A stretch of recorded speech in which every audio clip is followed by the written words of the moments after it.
ગત 30 જુલાઈના રોજ રાજકોટ શહેરમાં ભાવનગર રોડ ખાતે આવેલ પ્રાઇમ એન્ટરપ્રાઇઝીસ નામની આંગડિયા પેઢીમાં એક લૂંટની ઘટના બની હતી, જેમાં સવારના ટાઈમે બે આરોપીઓ એક હથિયાર બતાવી અને ફરિયાદી પાસેથી 19 લાખ રૂપિયા રોકડા લૂંટી લીધા હતા.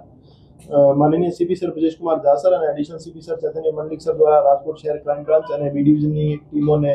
આરોપીઓને ઝડપથી પકડી પાડવા માટે અને ડિટેક્ટ કરી મુદ્દામાં રિકવર કરવા બાબતે સૂચના કરવામાં આવેલ હતી. આ કાર્યવાહીના અનુપાલનના ભાગરૂપે એસીપી શ્રી ભરત બસિયા સાહેબના માર્ગદર્શન હેઠળ પીઆઈ શ્રી એસ ચાવડા સાહેબ, પીઆઈ શ્રી મનોજ ડામોર સાહેબ, પીઆઈ શ્રી ચિરાગ યાદવ સાહેબની ટીમો દ્વારા અલગ અલગ રાજ્યોમાં તપાસ હાથ ધરવામાં આવેલ હતી અને બે આરોપીઓને અત્યારે રાજકોટ શહેર ક્રાઇમ બ્રાન્ચ દ્વારા ઝડપી પાડવામાં આવેલ છે, જેમાં એક આરોપી રમઝાન અલી એને વેસ્ટ બેંગોલ ખાતેથી હસ્તગત કરવામાં આવેલ છે અને એક બીજો આરોપી પ્રવીણ સન ઓફ ખજીઓ એને મથુરા ખાતેથી હસ્તગત કરીને રાજકોટ ખાતે લેવામાં આવેલ છે અને જે બે આરોપીઓ છે એની વિગતવારની પૂછપરછ અત્યારે હાથ ધરવામાં આવેલ છે અને જે એક આરોપી રમઝાન અલી છે વેસ્ટ બેંગોલથી જેને લાવવામાં આવેલ હતો એના 5 દિવસના રિમાન્ડ મેળવવામાં આવેલ છે અને રિમાન્ડ દરમિયાન એની વ્યવસ્થિત પૂછપરછ કરી એમના પાસેથી મુદ્દામાલની રિકવરી કરવામાં આવશે. સર, આજે બંને આરોપી ઝડપાણા છે, તેમાંથી મુખ્ય આરોપી કોણ છે ને પોલીસ પકડથી બચવા કયા કયા રાજ્યોમાં ફરતા હતા? એ જે આરોપી જે અત્યારે પોલીસની શકંજામાં છે રમઝાન અલી અને પ્રવીણ, એ બંને આરોપી જે છે એને લૂંટ કરનાર આરોપીઓ આસુ અને ઈલુ એનો બેકઅપ પ્રોવાઈડ કરાવતા હતા અને એમની મદદગારીમાં હતા. એ રમઝાન અલી દ્વારા રાજકોટ શહેરમાં આ બનાવ બન્યાથી 20 દિવસ પહેલા એક મકાન ભાડે રાખીને જે 3 આરોપીઓ બીજા છે પ્રવીણ, આસુ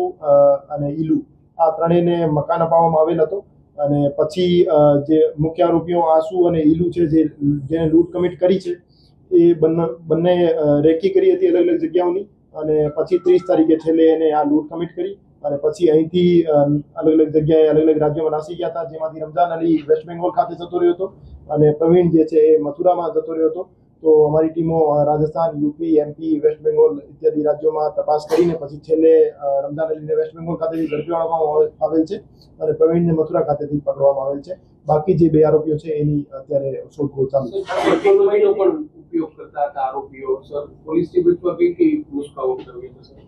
આરોપીઓએ ચોરીની બાઇક અહીંયા રાજકોટ ખાતેથી ચોરીને પછી એનો ઇસ્તેમાલ લૂંટમાં કર્યો હતો, જેની નંબર પ્લેટ પણ ખોટી હતી અને ઘણા બધા જગ્યાએ એમને પોતાની આઈડેન્ટિટી છુપાવવાનો પ્રયાસ કર્યો હતો, પણ રાજકોટ શહેર ક્રાઇમ બ્રાન્ચ દ્વારા એમની વ્યવસ્થિત તપાસ કરી અને એને આઈડેન્ટિફાઈ કરવામાં આવેલ હતા અને પછી છેલ્લે બેને પકડી પાડવામાં. જે આરોપી પકડાય છે એ અગાઉ ગુજરાતમાં કે રાજકોટ કાબુ કર્યું હતું, બીજું એનો પ્લાન કઈ રીતે કર્યો હતો, શું?